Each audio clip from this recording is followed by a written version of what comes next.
Hey, this is Crystal Miller with another Tip Tuesday for you. Today I wanted to touch base real quick on grant programs. We hear lots of times about first-time homebuyer grants and just different, even local area grant programs that come available from time to time.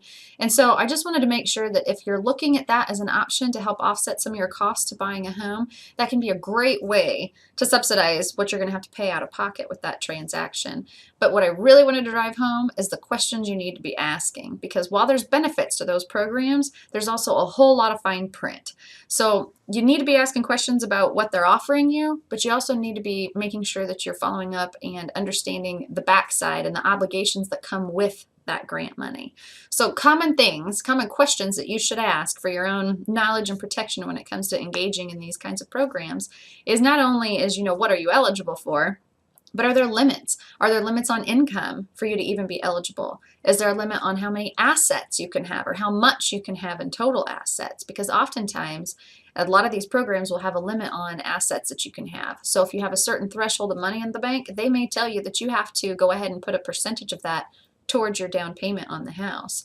So that's kind of a fine print thing that oftentimes up front you don't know about, and it's not till you've spent some time engaging in that process that all of a sudden you realize that that's part of it and maybe you no longer want to go forward with it.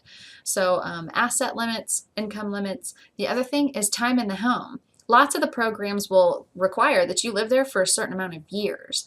So that's something that you want to be really careful with. Obviously, we don't ever know what tomorrow brings, but just make sure that there is or is not any requirements for how long you live in the home. And the other big one, and this is really, really common, so be sure and ask about it if you're looking at grant programs, is a second. Are they going to be putting a second on your home?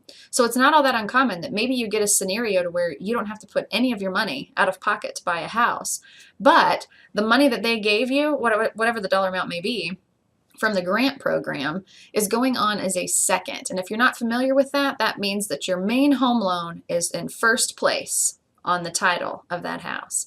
And then there's a second loan right behind it that says you owe X amount of dollars as well. So if you got a $10,000 grant, they may very well be putting a $10,000 second on your home.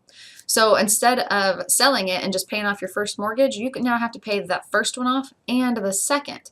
So if you don't live there very long, if you only live there a few years and then you look to move to a different area or just a bigger home, whatever it may be, you may or may not even have equity in the home yet because you captured maybe a little bit of down payment help from them, but they tacked that right back onto your loan on the backside. So that's really common and it's a little bit complicated, but be sure and ask if they put any seconds on your mortgage if you engage in their program. So a couple nuggets. There's other things, even above and beyond that, but those are definitely the common, more, just common things that you see that come along with grant programs. So be sure and ask questions, ask the right questions. And if you need any help, our website's at the bottom and I'm always glad to help you.